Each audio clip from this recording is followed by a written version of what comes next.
Do you feel it? That tightness in your chest when you wake up? The mind racing at 1,000 miles an hour, replaying the past and dreading the future? The feeling that no matter how hard you try, something is always about to go wrong? This is anxiety. It's become the soundtrack to our lives. But what if I told you that most of what we've been taught about anxiety is wrong? What if the solution isn't to fight against it, but to understand it on a level so deep that it simply loses its power over you? Over 2,500 years ago, a prince named Siddhartha Gautama discovered a secret not about gods or heavens, but about the mechanics of the human mind. He discovered the definitive antidote to suffering, and at the core of that suffering, he found anxiety. In this video, we are going to dive deep into the Buddhist secret to living without anxiety. This is not a quick fix or a mental trick. It is a profound roadmap to reconfiguring your relationship with reality itself. If you are ready to stop just managing your anxiety and start dissolving it at the source, do two things right now. Click the like button so more people can find this message and subscribe to this channel. The journey we are starting today might be the most important one of your life. Let's begin. Chapter 1. The Nature of Anxiety. Understanding the first noble truth, dukkha. For Buddhism, the first step to healing any ailment is not to push it away, but to look it directly in the eye. Before we can free ourselves from anxiety, we must understand exactly what it is. And at the heart of Buddhist teachings lies the first noble truth, the truth of suffering. In Pali, the word is dukkha. Many translate dukkha simply as suffering, but this is incomplete. Dukkha is a much more subtle word. It includes obvious suffering like physical pain or losing a loved one. But more importantly for our discussion, dukkha means a fundamental unsatisfactoriness, a dis-ease, a sense that things are just not right. Sound familiar? Anxiety is perhaps the purest form of dukkha that modern humans experience daily. It is the friction between the way things are and the way we desperately wish them to be. The Buddha did not announce this truth to be pessimistic. On the contrary, it was an act of profound optimism. It's like going to a doctor. The doctor must first make an accurate diagnosis. You have an infection. In the same way, the Buddha diagnoses the human condition. There is dukkha. There is anxiety. Acknowledging this is not a sign of failure.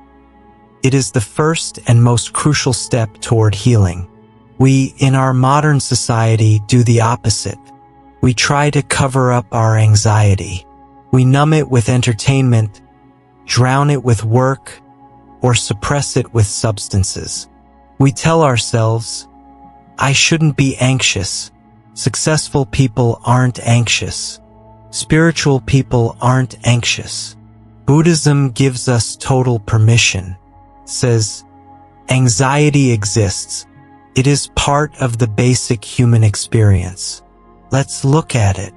The moment you stop fighting against the presence of anxiety, something magical happens. You stop adding a second layer of suffering. Buddhism talks about the second arrow. The first arrow is the painful event itself, perhaps an unexpected bill, a criticism at work, or uncertainty about the future. This causes pain. It is unavoidable.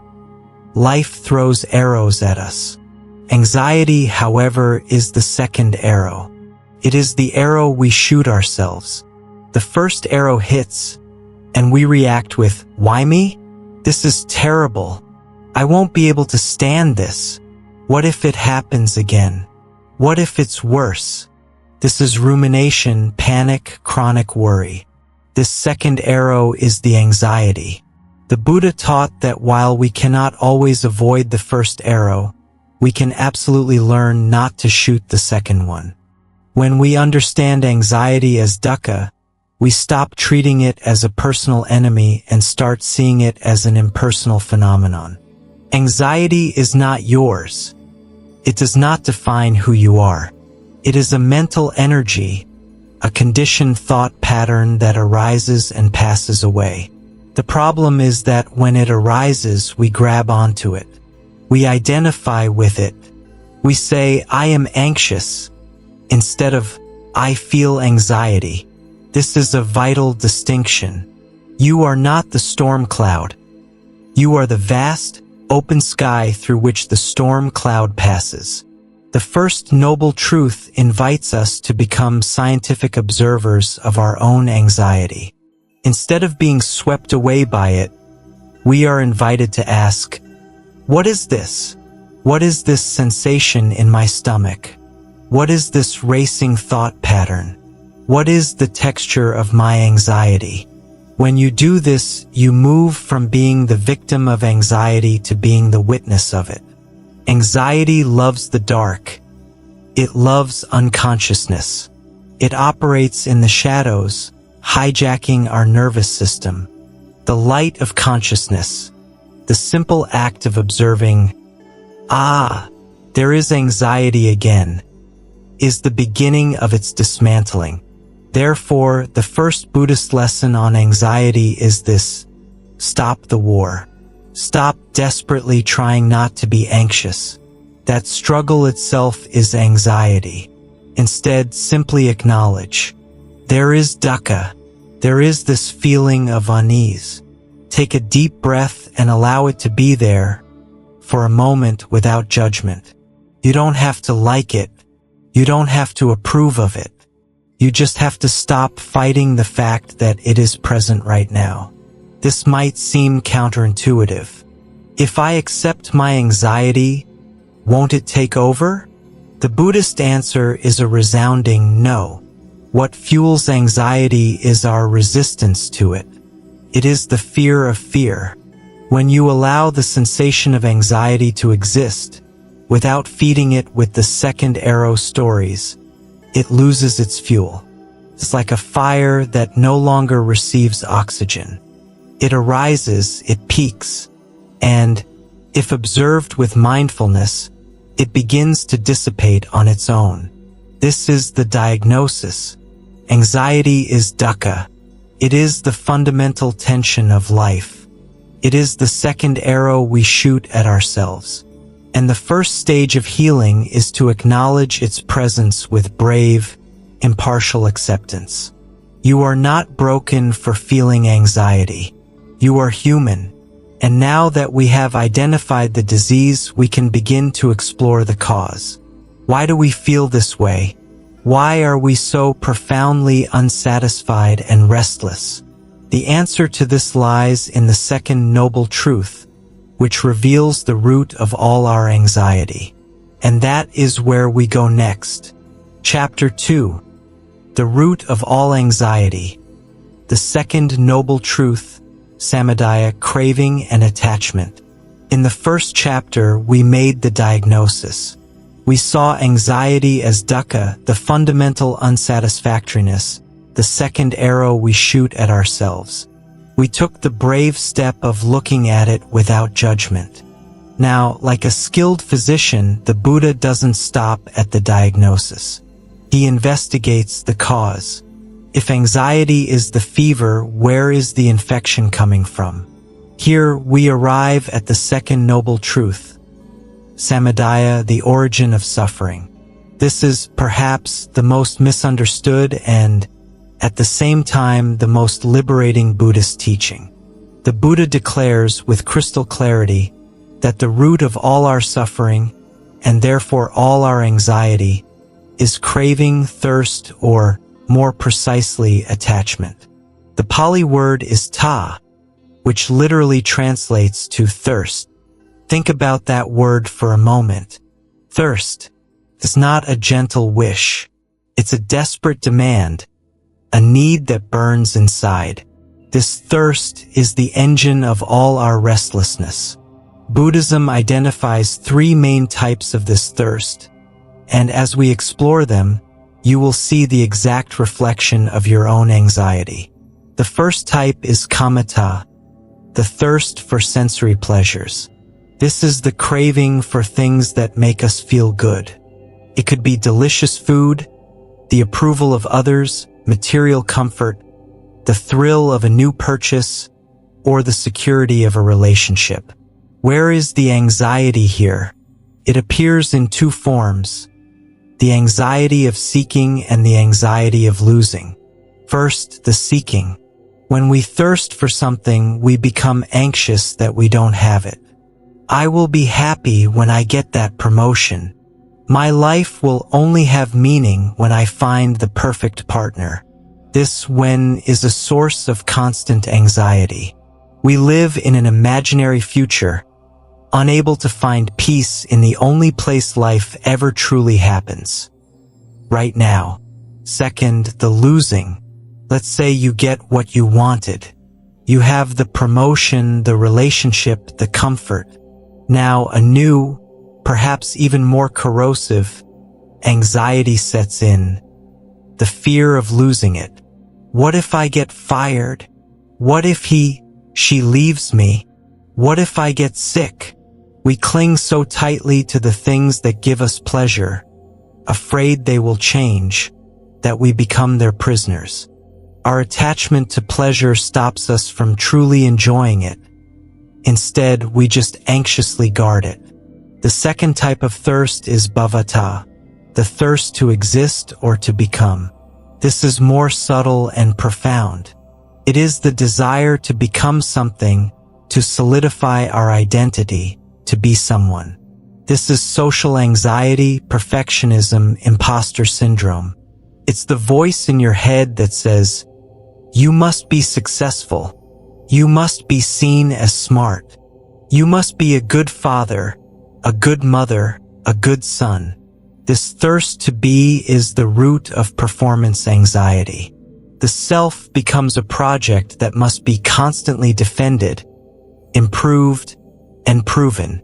The fear of failure isn't just fear of a practical consequence. It's the fear that our very existence will be invalidated. When we are caught in bhavata, every criticism feels like a personal attack, and every setback feels like the end of the world. We are trying to build a solid, permanent self in a world that is, by its nature, fluid and impermanent. Anxiety is the sound of friction between our demand and reality.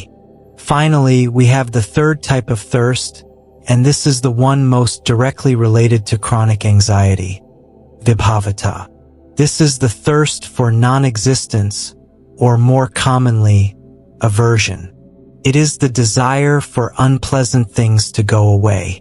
It is the voice that screams, "I don't want to feel this." Here is the central paradox of anxiety. The primary cause of chronic anxiety is our aversion to the feeling of anxiety. Let's break this down. You feel an initial discomfort, the first arrow. Maybe a tightness in your chest or a worried thought. Immediately, vibhavata kicks in. Oh no, here comes anxiety again. I hate this. I can't have a panic attack right now. It has to stop. What have you just done? You have declared war on an internal sensation. You have shot the second arrow. You have poured gasoline on the fire. Your aversion to the feeling, your desperate desire not to feel what you are feeling, is what amplifies the initial sensation and turns it into full-blown panic. We become anxious about being anxious. It's a self-feeding loop, powered by the thirst for reality, what we are feeling right now, to be different from what it is. Anxiety lives in the gap between what is and what I demand it to be. Therefore, the second noble truth tells us that anxiety is not an external invader. It is not a random chemical defect in your brain, though it may have physical components. At its core, anxiety is a process. It is the direct result of our attachment. It is what happens when our inflexible craving for happiness, for safety, for a permanent identity, or for the absence of pain, collides with a world that is fundamentally uncertain, impermanent, and outside of our control. We cling and life pulls. We resist and life pushes. Anxiety is the tension in this tug of war. This might sound like bad news. So I have to stop wanting things? No. Buddhism is not about becoming an apathetic robot. It's about changing the quality of our desire from attachment to preference. But more importantly, this diagnosis is, in fact, wonderful news. Why? Because if anxiety is caused by a conditioned mental pattern, attachment, thirst, it means it is not who we are. It is a habit, and habits can be understood, dismantled, and transformed. If the cause of anxiety is attachment, then the cure must lie in its exact opposite. This leads us directly to the third noble truth. If there is a cause for anxiety, there must also be an end to it. And it is this liberating possibility, the cessation of anxiety, that we will explore next. Chapter 3. The end of anxiety exists. The third noble truth, Nirodha cessation.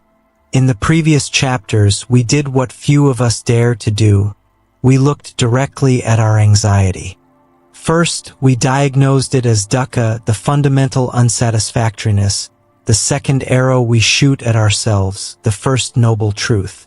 Then we investigated its root cause, finding it in ta, the thirst, the attachment, the inflexible demand for reality to be different than it is, the second noble truth. At this point, it's easy to feel a little exposed.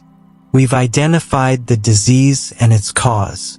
But what about the cure? If we stopped here, this would be a pessimistic teaching. But the Buddha was a pragmatic physician, not a philosopher of despair. And this is where his message becomes radically optimistic. We arrive at the third noble truth, Nirodha. This Pali word means cessation. The cessation of what? Of suffering, of anxiety, of the cycle of ta that keeps us trapped. The third noble truth is the most powerful promise ever made to humanity. It is a simple, profound declaration. The end of anxiety is possible. Not just managing it better, not just reducing it a little, not just learning to live with it. It is about its total cessation. It is about the possibility of experiencing a mind that is not at war with itself. A mind that is calm, clear, and free. This state of cessation is often called nirvana or nibbana in Pali. Now, forget everything you've heard about this word. Nirvana is not a heavenly place we go to after we die. It is not a mystical state of ecstasy, disconnected from real life, where you float on a cloud. Buddhism is practical. Nirvana, in its most literal sense, means to quench or to extinguish. What is extinguished? Fire. What fire? The fire of attachment, the fire of aversion, and the fire of ignorance, the three roots of ta we discussed. When these fires are extinguished, what remains is not nothingness. What remains is peace. Not a numb peace, but a vibrant, alert, and stable peace. It is the peace of no longer being at war with reality. This is the opposite of anxiety. Anxiety is a state of heat. It's restlessness, friction, a mind burning with worry. Nirodha is coolness. It is the calm of the mind that sees things as they are and does not demand they be otherwise. How does this apply to your daily anxiety? Let's imagine you are stuck in traffic and you're going to be late for an important meeting. Anxiety begins to arise. First truth, dukkha. Why? Because you have an attachment. Second truth, ta, the thirst to be on time, the fear of the consequences, the aversion to the feeling of being stuck. The anxious mind says, This is a disaster. I hate this. My boss is going to kill me. I'm a failure. The mind shoots arrow after arrow. Cessation, nirodha, doesn't mean you magically teleport to the meeting. You are still in traffic. The external reality has not changed. What has changed is the internal reaction. The mind experiencing nirodha recognizes, I am stuck in traffic. This is the situation. I will do what I can, perhaps make a call. But panicking will not make the car move faster. The fire of aversion is extinguished. The fire of fear for the future is extinguished. What remains is the reality of the present moment and a mind that is calm enough to deal with it. This is the freedom the Buddha offers. It is not freedom from difficult situations, but freedom in difficult situations. The biggest obstacle to believing in nirodha is that it sounds too good to be true. What do you mean, the end of anxiety? It's part of me. We identify so much with our anxiety that the idea of living without it feels like losing a part of who we are. It's like a prisoner who has lived in a dark cell for so long that he fears the sunlight. The third noble truth asks us to dare to believe that this peace is not just for monks on mountains, but is available to us, right here, right now, in our busy lives. Nirodha is not a distant goal. It is a possibility in every single moment. Every time you notice your anxiety arise and instead of fighting it, aversion, or getting lost in it, attachment, you simply observe it with a mindful breath. In that exact moment, you are experiencing a flicker of nirodha. You are letting the fire of reaction die out from lack of fuel. Anxiety is a contraction. It is a no to life. It is the mind closing in on itself in fear. Nirodha is expansion. It is a yes. It is the mind opening to the reality of the present moment, whatever it may be. It is the discovery that you are much bigger than your anxiety. It is the discovery that you are the sky, not the storm cloud. The promise of Buddhism is not that your life will become perfect. You will still face challenges. People will disappoint you. Things will break. Impermanence is still the law of the universe. The difference is that you will no longer have to add the torment of chronic anxiety on top of it all. You can navigate the waves of life without drowning in your own panic. This is the promise. But a promise is useless without a method.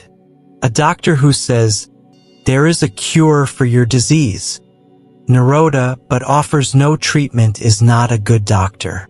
The Buddha did not just leave us with the promise. He gave us the map. He gave us the exact, step-by-step prescription for walking from the diagnosis, dukkha, and the cause, ta, to the cure, nirodha.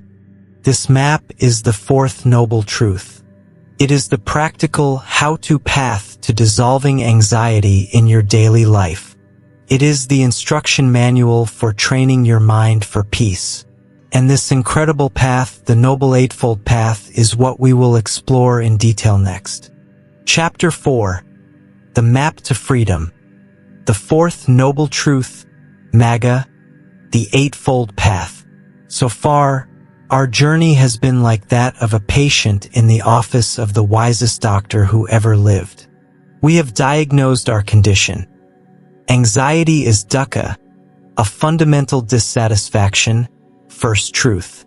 We have identified the cause. It comes from our attachment and aversion, the thirst or ta, second truth.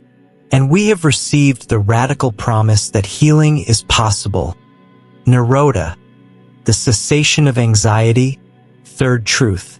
Now we reach the most crucial moment.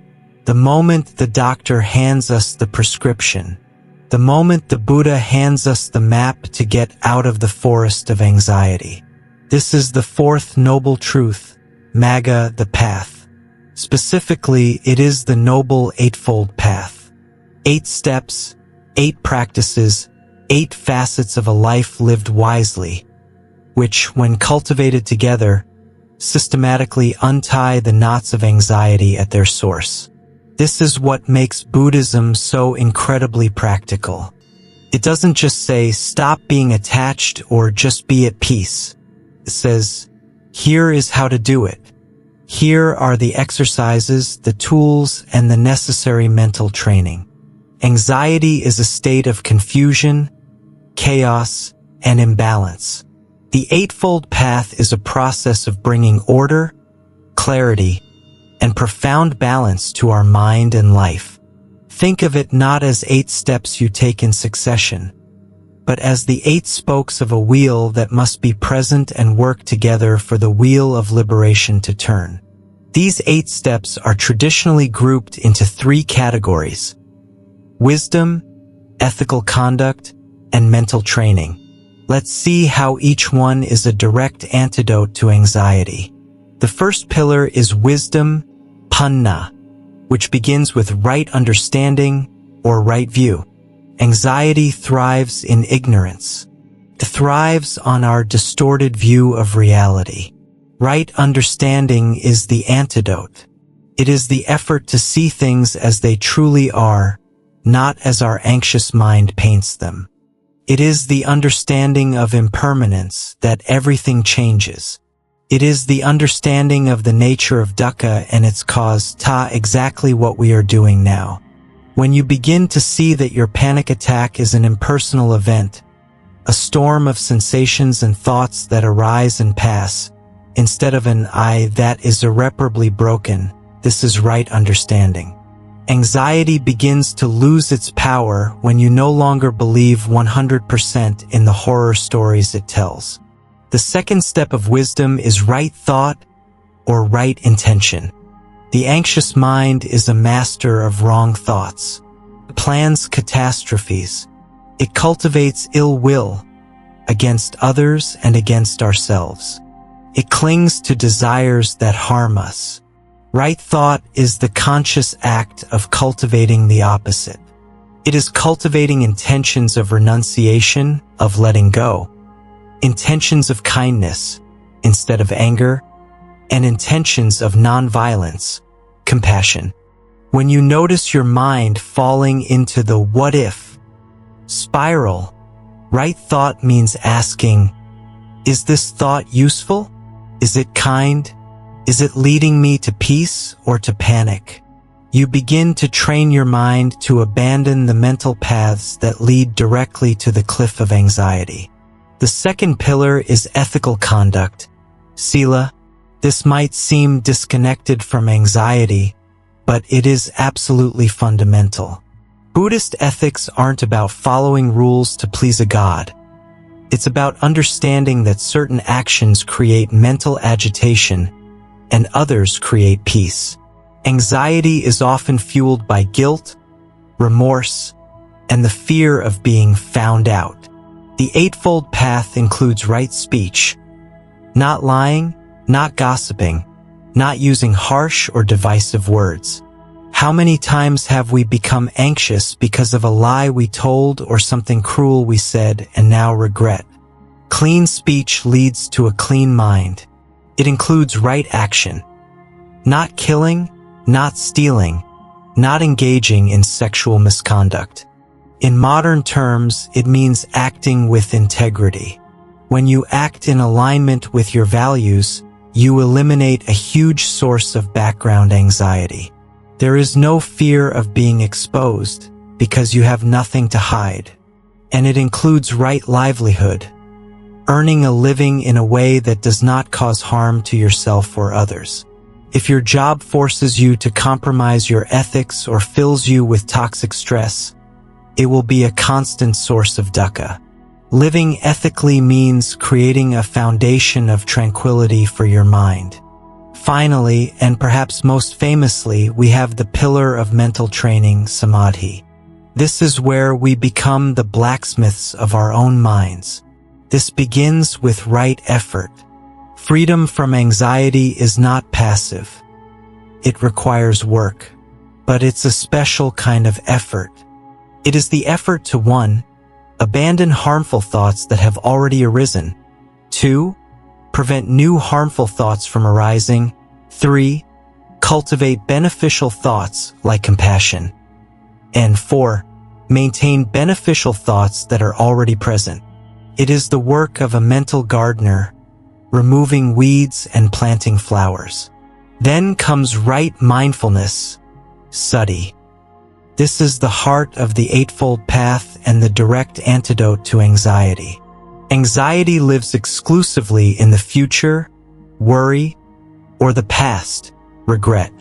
Cannot survive in the present. Mindfulness is the training to anchor your awareness in the now. It is observing the breath, the sensations of the body, the sounds around you without judgment. When anxiety arises, instead of being swept away by the wave, right mindfulness allows you to say, I am observing a sensation of tightness in my chest. I am observing the thought, something bad is going to happen. You become the observer, not the hostage. And finally, right concentration, samadhi.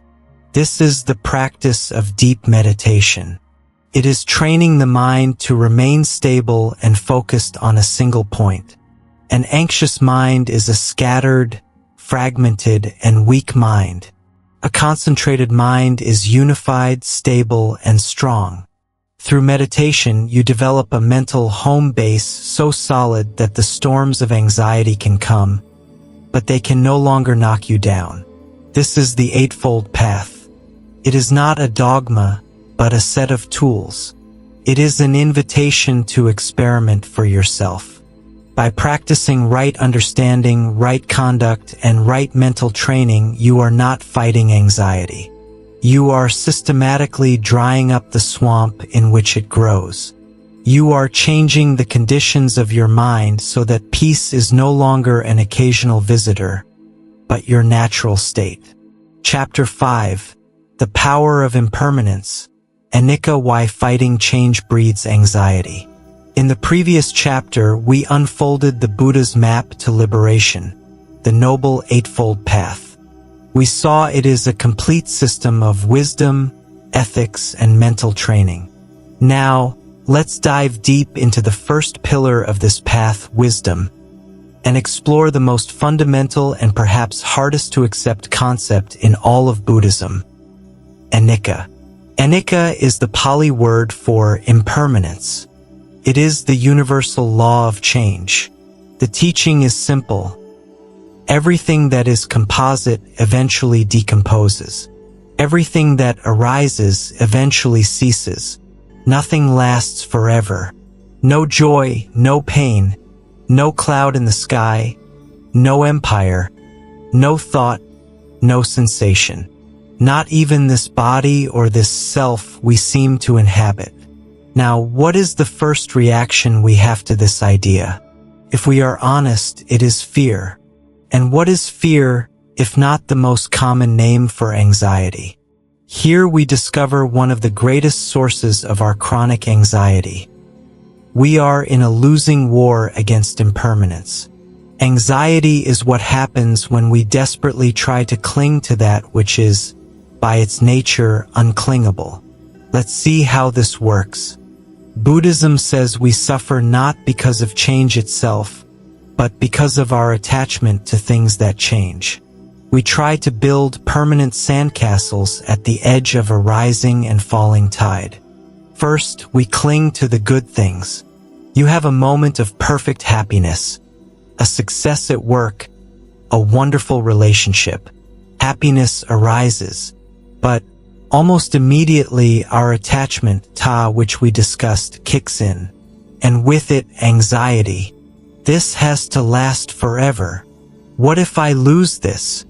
The fear of losing the pleasure becomes a shadow that prevents us from enjoying the pleasure while it's here. Have you ever been so happy it scared you? That is the misunderstanding of anicca. But the real anxiety comes from the other side of the coin, our aversion to the bad things. When difficult feelings arise, sadness, boredom, fear, or anxiety itself, we have the same clinging reaction, but in the form of aversion. I don't want this. This has to stop now. We fight against the unpleasant experience, demanding that it be permanent in its absence. Anxiety is, in essence, a failure to accept the impermanence of feelings. When you have a panic attack, what makes it so terrifying? It's not just the physical sensation, though it is intense. It's the thought that accompanies it. What if I feel this way forever? What if I'm going crazy? What if I never get back to normal? It is the fear that this horrible experience is permanent. The teaching of anicca is the direct antidote to this terror. It is the gentle but firm reminder from a wise old elder, this too shall pass. When you understand anicca deeply, not just as an intellectual concept, but as a felt truth in your body, your relationship with anxiety changes forever. When anxiety arises, instead of being hijacked by the panic of permanence, you can begin to observe it with the curiosity of anicca. Ah, here is this tight feeling. It is intense, but I know as a fact that it is impermanent. It is a combination of energy, thoughts, and sensations. It is made of parts, and like anything made of parts, it will dissolve. You stop fighting the wave and learn to ride it, knowing that no wave lasts forever. It will arise, reach its peak, and inevitably recede into the ocean. Most of the panic comes from us trying to stop the wave mid-crest. Anicca teaches us to let go of the oar and let the current of change take its course. The problem is we live in denial. We build our lives around the illusion of permanence. We want a secure job, a secure relationship, a secure future, a secure self. We seek safety in a universe that is, by definition, unsafe and in constant flux. Anxiety is the price we pay for this illusion. It is the chronic stress of trying to hold up something that, fundamentally, cannot be held. Think about your worry. What is worry? It is the mind's attempt to create permanence and control over a future that is, by its nature, impermanent and uncontrollable. The mind runs in circles, creating scenarios, trying to predict and fix problems that don't even exist yet, all because it is terrified of uncertainty. Buddhism invites us to do the opposite. Instead of fearing uncertainty, we relax into it. Instead of fighting change, we align with it. This is not passivity. It doesn't mean you don't make plans or take care of your life.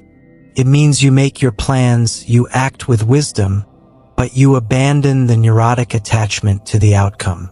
You do what you can, and then you let go, understanding that the universe will have the final say, and it is a universe of anicca. The practice of seeing impermanence dissolves anxiety in two ways. First, when things are good, it frees you from the fear of losing them, allowing you to appreciate them more fully, knowing they are precious because they are fleeting. You become grateful for the moment, instead of anxious about the next one. Second, and most importantly for anxiety sufferers, when things are bad, it offers you profound consolation. It gives you the absolute certainty that your suffering is not a dead end. It is not a life sentence. It is a storm cloud, and no matter how dark, loud, or frightening the cloud, the sky above it is still blue, and the wind of change is always blowing. Anicca is not a depressing truth. It is the most liberating truth there is. It tells us, you do not have to carry the weight of yesterday, and you do not have to control tomorrow. All you have to do is be present with the flow of this moment, because this moment is all there is, and it too, in all its glory or pain, is already passing. Pause in narration. We are exactly at the halfway point of our journey, diving deep into the teachings that have the power to dissolve anxiety at its root. What you have learned so far about dukkha, attachment, and impermanence are already powerful seeds. If this content is resonating with you, if you are feeling a glimmer of a new possibility for peace, please click the like button right now. Your like helps YouTube understand that this message is valuable and will show it to more people who are trapped in the cycle of anxiety. And if you haven't already, click subscribe and turn on the notification bell. In the coming chapters, we will get into the most practical tools of Buddhism, including the concept of not-self and the power of mindfulness. You won't want to miss the rest of this map. Thank you for your support, and let's continue. Chapter 6. The Self-Antidote. The concept of not-self, anatta, and how it dissolves fear. In the previous chapters, we have unveiled the fundamental truths the Buddha taught. We saw anxiety as dukkha, suffering, its root in ta, attachment, the promise of its nirodha, cessation, the magga, path, to get there, and the universal law of anicca, impermanence. Now we arrive at the most profound, most challenging, and ultimately most liberating teaching of all. It is the final antidote to the deepest kind of anxiety that exists. It is the concept of anatta, or not-self. If anicca tells us that everything around us is impermanent and changing, anatta turns the magnifying glass inward and asks, and the you who is observing all this? What is that? Our basic assumption, the operating system of our lives, is that there is an I in charge, a solid, permanent, and separate self, a pilot in the cockpit, a thinker behind the thoughts, a sufferer behind the suffering. We have a name, a history, a personality, and we believe this is me. Buddhism does a radical analysis. It invites us to search for this self. And what it discovers is shocking. There's no one home. Anatta does not mean you don't exist. You are reading this. You are alive. Anatta means you do not exist as a fixed, permanent, independent thing. The self you think you are is not, in fact, an entity. It is a process. The Buddha broke down human experience into 5 categories, known as the 5 aggregates. He said that everything we call me is just a temporary combination of these 5.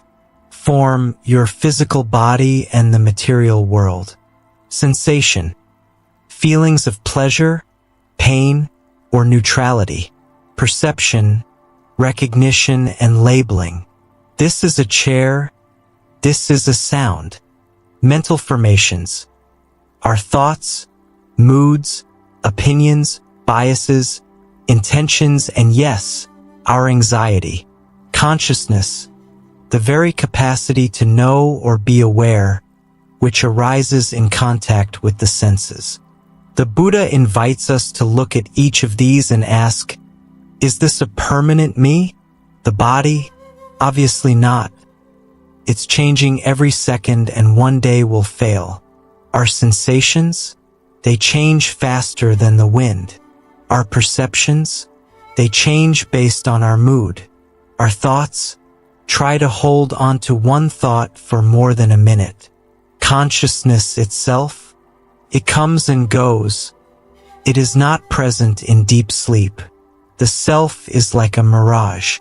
From a distance, it looks solid. But when you get close to grab it, it is just a collection of interdependent, ever-changing processes. Now, why is this the antidote to anxiety? Think about it. Who is the one who is anxious? We say, I am anxious. We identify with the anxiety.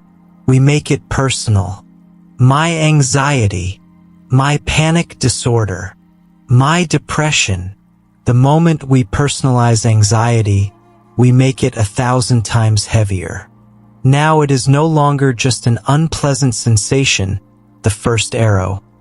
It is a statement about who we are. I am an anxious person. I am weak. I am broken. This is the second, third, and fourth arrow. The teaching of anatta unwraps this identification. If there is no solid self to be anxious, then what is anxiety? Anxiety is just anxiety.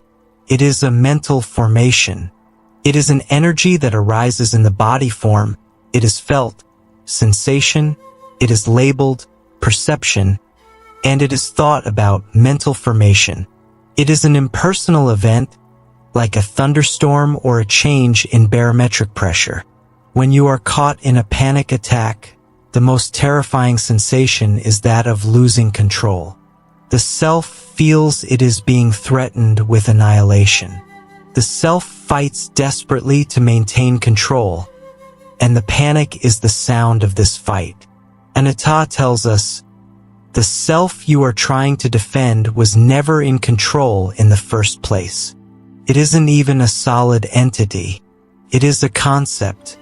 Imagine trying to protect a precious snowman during a blizzard, dying of anxiety that it will melt. Anatta is the realization that the snowman is made of the blizzard itself. There is nothing separate to protect.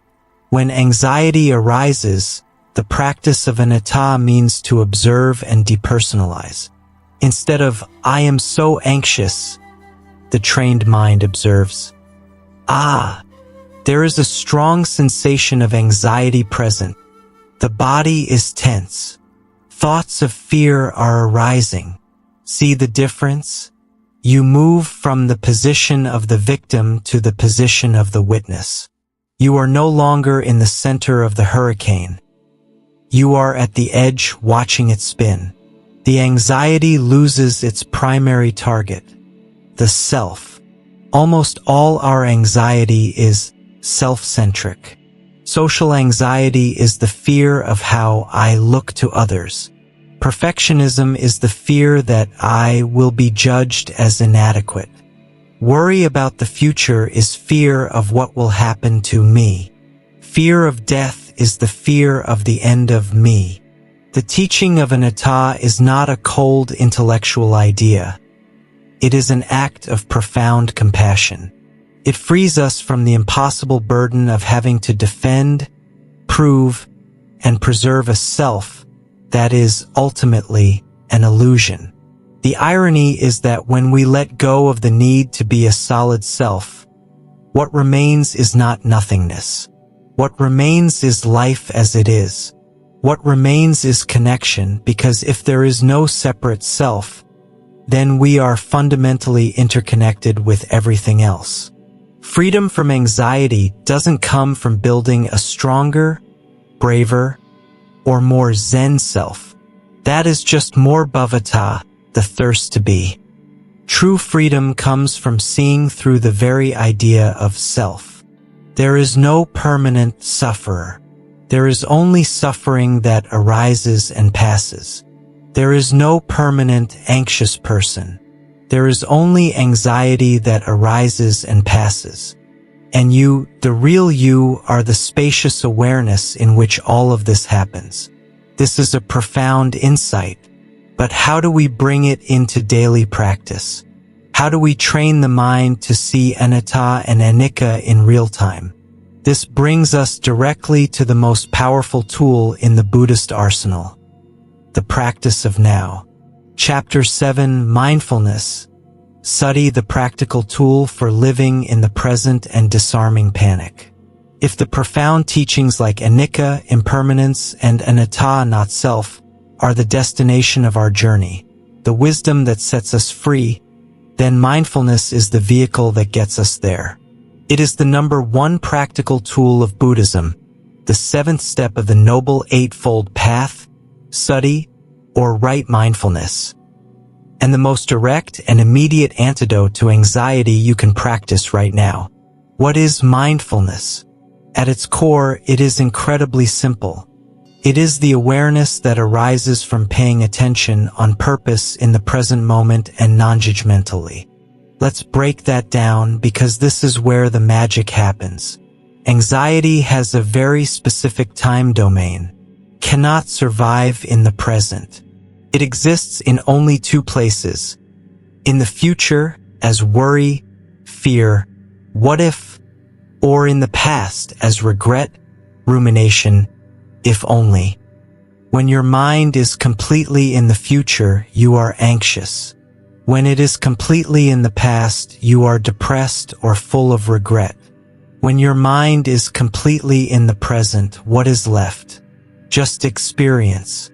Anxiety is a state of forgetfulness. We forget that we are here now. Our bodies are in one place, reading this, sitting in a chair, but our minds are in another, at tomorrow's meeting, in yesterday's conversation. Mindfulness is the radical act of bringing your mind and body back together in the same place, at the same time. It is the act of remembering to return to the now. How does this disarm panic? Let's imagine a typical scenario.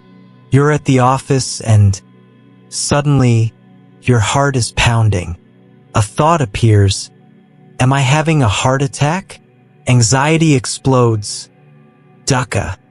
You start to cling to it with aversion. No, no, no. This has to stop. Ta.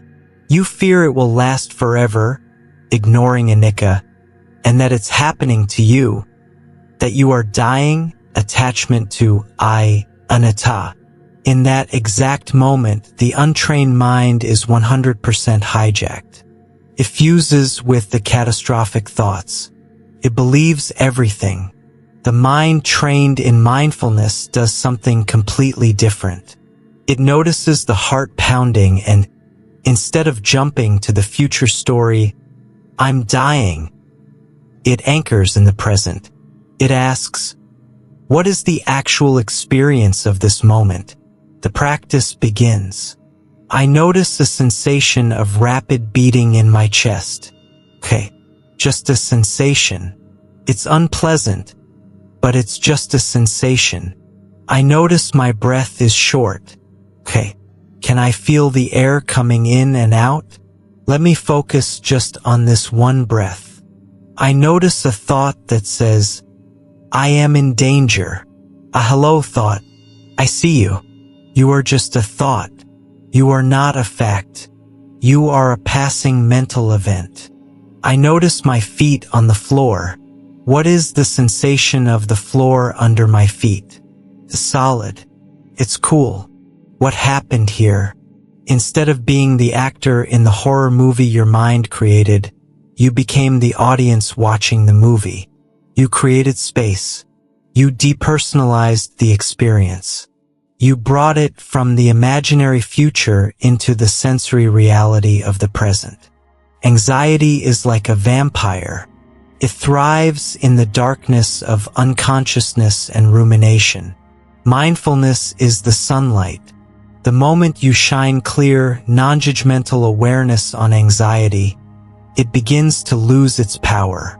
You stop feeding the monster. The non-judgmental part is crucial. Often, when we notice our anxiety, we judge it. Damn it, I'm anxious again. I'm so weak. I'll never get better. This is just another thought, another second arrow. Non-judgmental mindfulness is different.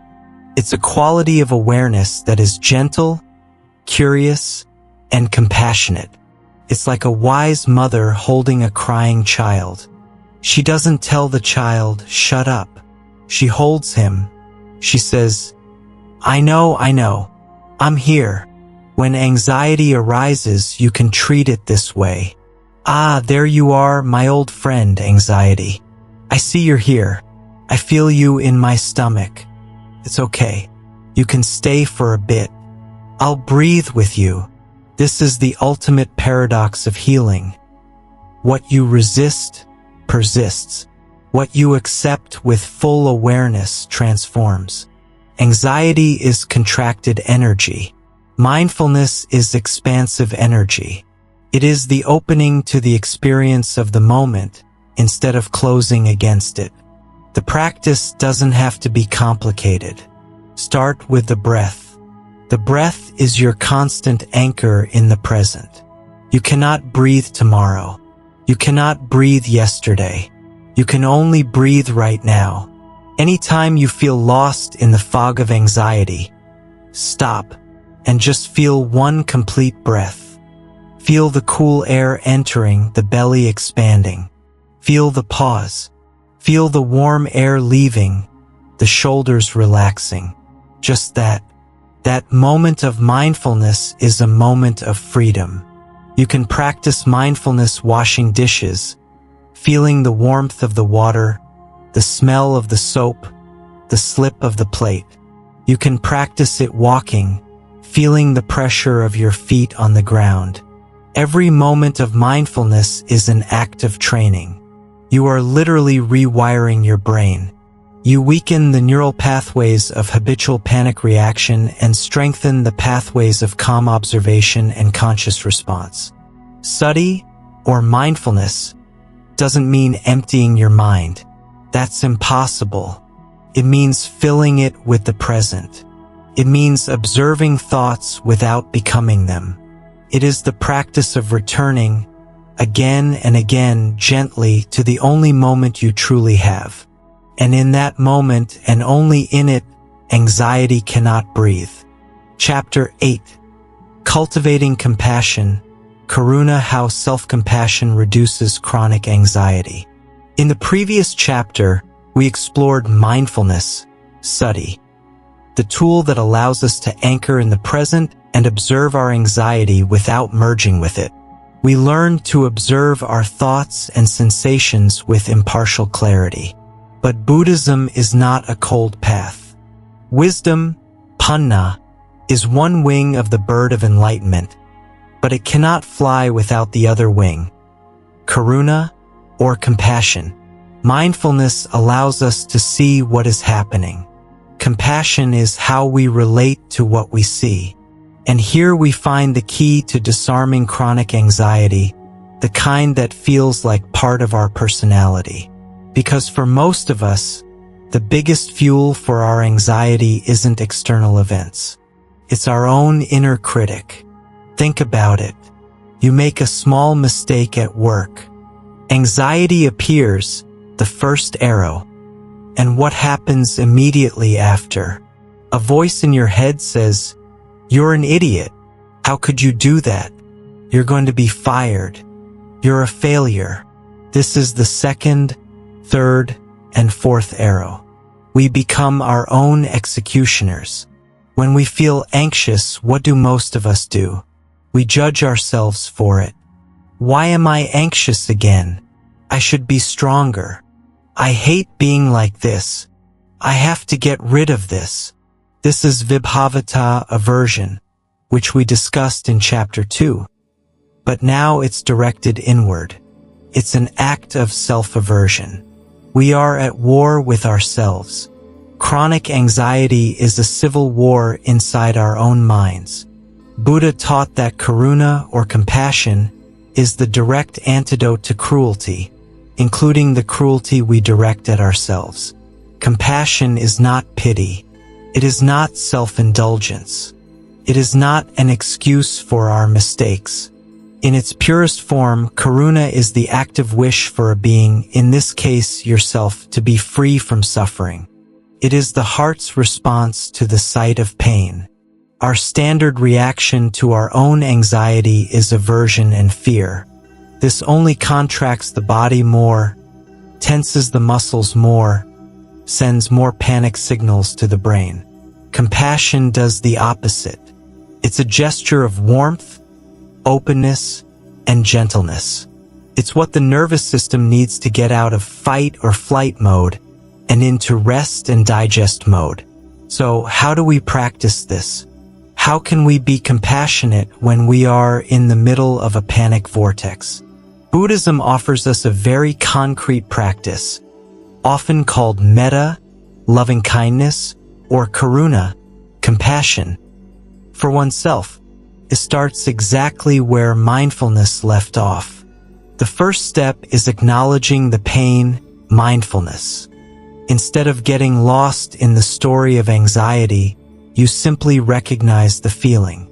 You tell yourself, this is painful. This is suffering. You name the emotion. This is fear. This is panic. This acknowledgement is, in itself, an act of courage and honesty. You stop fighting and just admit, I am suffering right now. The second step is connecting with common humanity, anatta. Anxiety isolates us. It makes us feel as if we are the only ones in the world so defective, that we are the only ones feeling this fear. Compassion shatters this illusion. You remember, suffering is part of life. I am not alone in this. Millions of other people are feeling this exact same thing right now. This doesn't diminish your pain, but it removes the burden of feeling abnormal or defective for feeling it. You join the vast community of human beings who, sometimes, find life difficult. The third step is to respond with kindness. This is where the active healing happens. Instead of attacking yourself with the whip of the inner critic, you offer yourself a word or gesture of kindness.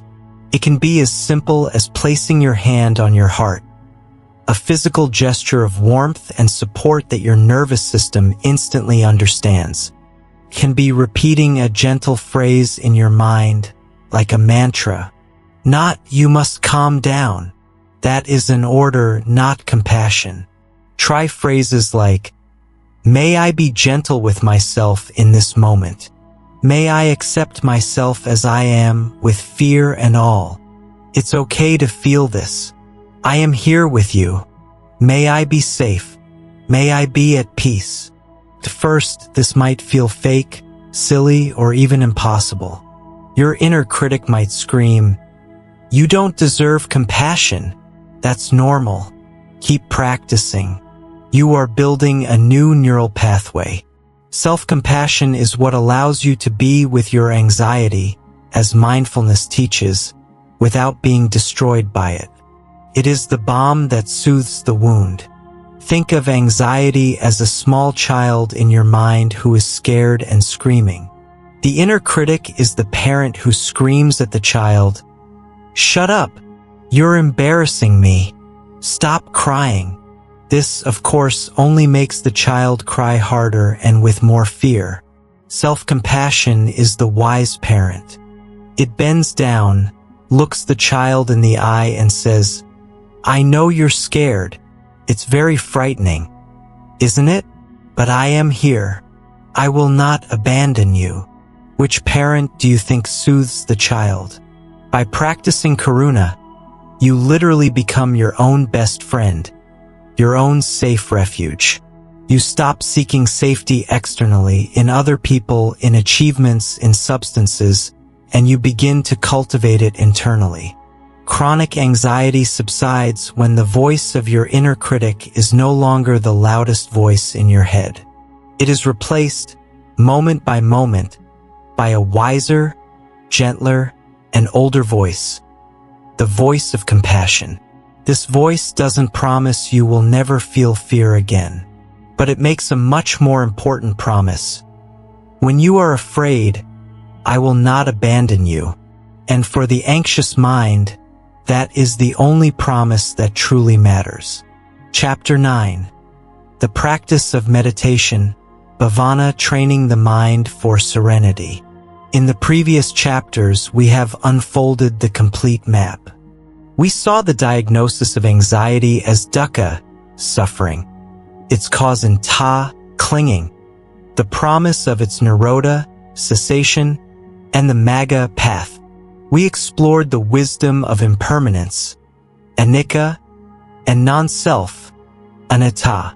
We dove into mindfulness, sati, as the tool for the present and compassion, karuna, as the balm for our pain. But how do we unite all this? How do we transform these profound ideas from mere intellectual concepts into a lived experience? The answer is the final pillar of the Eightfold Path, samadhi or right mental training. And the workshop where this training takes place is the practice of meditation. The Pali word for meditation is bhavana, which means cultivation or development.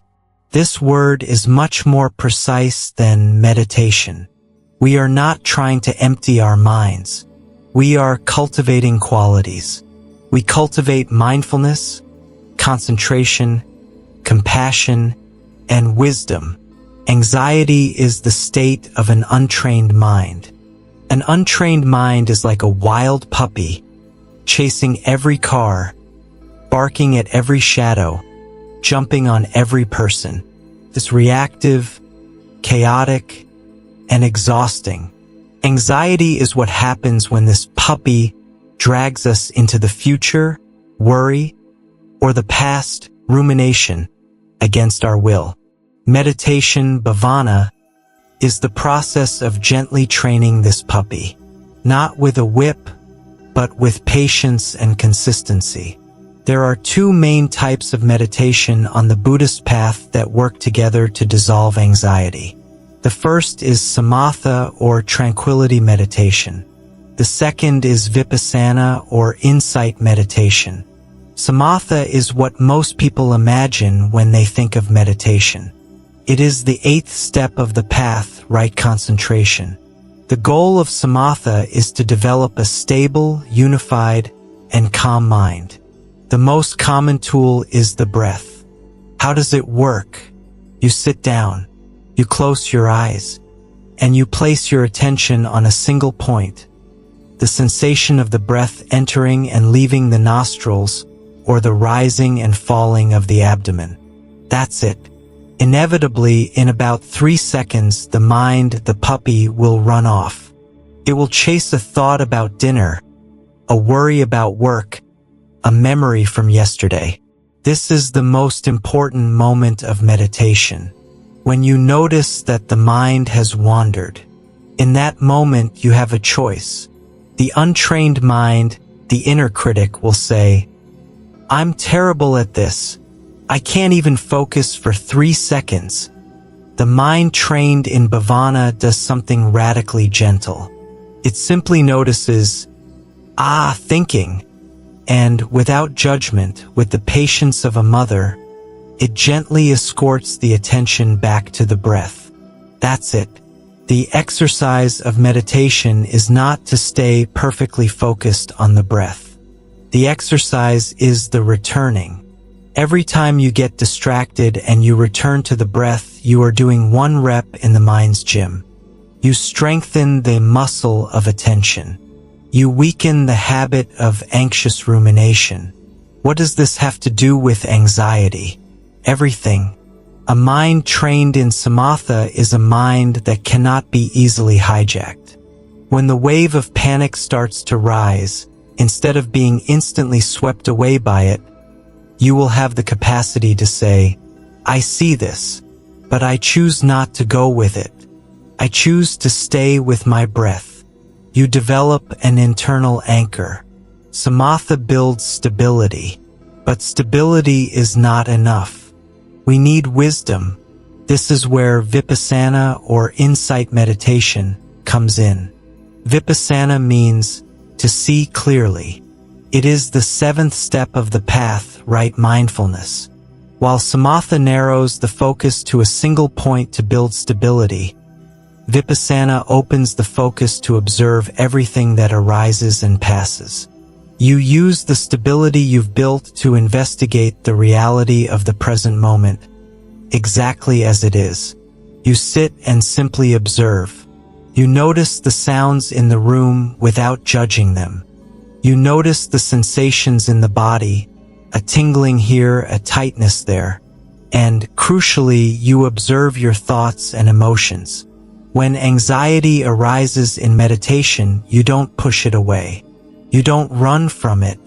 You turn your curious attention toward it. What is this anxiety? You investigate it. Where do I feel it in my body? Is it a tightness in the chest? Is it heat in the cheeks? You observe it with the precision of a scientist. And then you watch. You just observe the tightness. And what do you discover? You discover anicca, impermanence, in real time. You see that the sensation is not solid. It vibrates, it changes, it intensifies, it subsides. You see that anxious thoughts are just thoughts. They appear from nowhere and disappear into nowhere like bubbles. You see anatta, non-self. There is no solid I who is anxious. There is just the process of anxiety arising and passing. By doing this day by day, you decondition panic. Panic is the habit of reacting to the first sign of anxiety with even more fear. Vipassana is cultivating the habit of reacting to anxiety with calm curiosity. You demonstrate to yourself at a deep cellular level that you can tolerate anxiety, that it will not kill you, that it is just a passing storm of energy. And by demonstrating this, anxiety loses its power over you. The fear of fear begins to die. Meditation is not a form of escape from life. It is a way of diving into it. It's not about creating a blissful state of trance. It's about creating a mind that can be present, calm, and wise, no matter what life throws your way. The Buddha did not teach meditation to be able to levitate or have mystical experiences. He taught it as the most practical tool to end suffering. Anxiety is a mental habit. Bhavana is the systematic process of building new mental habits. The habit of stability, the habit of clarity, and the habit of peace. Chapter 10. The life without anxiety. What is true peace, upekkha, equanimity? We have traveled far. We began in the dark, cramped basement of anxiety, diagnosing it as dukkha, fundamental dissatisfaction.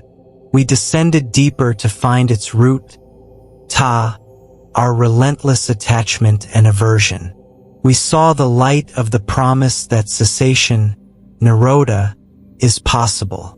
We received the map, the eightfold path, and we learned to use its most powerful tools. The wisdom of impermanence, anicca, and non-self, anatta. The anchoring power of mindfulness, sati. The healing balm of compassion, karuna, and the training ground of bhavana, meditation. Now we are on the mountaintop. Having made the journey, what do we see? What is the view from a mind that has freed itself from the grip of anxiety? Many of us imagine that a life without anxiety is a life of constant happiness and euphoria, a state of endless bliss. But Buddhism offers us something much more profound, more stable and truer. The final fruit of the path is not bliss. It is equanimity. The Pali word is upekkha. It is one of the 4 divine abodes or brahmaviharas, alongside loving kindness, metta, compassion, karuna, and empathetic joy, mudita. Upekkha is the state of perfect mental balance, of unshakable peace. Now, it is crucial to understand what equanimity is not. It is not cold indifference. Indifference is I don't care. Equanimity is I care deeply, but my peace is not conditioned on the outcome. It is not apathy. Apathy is a numb disconnection. Equanimity is a deeply conscious but stable connection. Equanimity is what remains when you see reality with perfect clarity. It is the fusion of wisdom, anicca and anatta, with the heart, karuna. The Buddha said that in our lives, we are constantly buffeted by the 8 worldly winds. They are 4 pairs of opposites: pleasure and pain, gain and loss, praise and blame, fame and obscurity. The anxious mind is a sailboat without a rudder in the midst of these winds. When the wind of praise blows, we feel euphoric. When the wind of blame blows, we are thrown into despair. When we have a gain, we become anxious about the possibility of loss. Our internal peace is completely at the mercy of external conditions. We are a puppet, and the strings are gain and loss, praise and blame. Upekkha, equanimity, is the act of building a deep and heavy rudder. It is the ability to experience the 8 winds, but not be capsized by them. The equanimous mind experiences pleasure and, instead of clinging to it desperately, generating anxiety, savors it fully, knowing it is impermanent, anicca. It appreciates it and lets it go when it passes. The equanimous mind experiences pain and, instead of reacting with panic and aversion, it has to stop now, meets it with compassion, karuna, and observes it with clarity, sati, knowing that it too is impermanent. But what does this have to do with anxiety? Anxiety is the state of non-equanimity. It is total imbalance. It is the mind vibrating in resonance with the worst imaginary futures. Life without anxiety is not a life where anxious thoughts never appear. Even an enlightened person might have the thought, "What if my child gets hurt?" The difference is what happens after the thought arises. For the untrained mind, this thought is a hijacking. It is grabbed, believed, fused with. It becomes the start of a panic spiral. For the equanimous mind, trained in vipassana and anatta, the thought, "What if my child gets hurt?" arises and is seen clearly and instantly for what it is, just a thought. It is not a fact. It is an impersonal mental event. There is no solid I to cling to it. The mind observes it with clarity, perhaps even with a note of compassion for the care it represents, and lets it pass, like a cloud in the sky. Anxiety is like writing with a nail in concrete. The habit is so strong that the thought leaves a deep groove, and the next anxious thought falls into the same groove. Equanimity is like writing on water. The thought arises, and the mind is so open, so fluid, that it dissolves the moment it appears, leaving no trace. This is true peace. It is not the peace of having a perfectly controlled life where nothing bad happens. That is a fantasy. True peace is the unconditional peace that comes from no longer being at war with reality. It is the peace that comes from understanding anicca, things change. Anatta, it's not personal. And dukkha, fighting it hurts. Upekkha is the natural result of all the training we have discussed. Every time you sit to meditate, bhavana, you are building equanimity. Every time you return your mind to the breath, you strengthen your balance. Every time you observe an anxious thought without reacting, sati, you practice equanimity.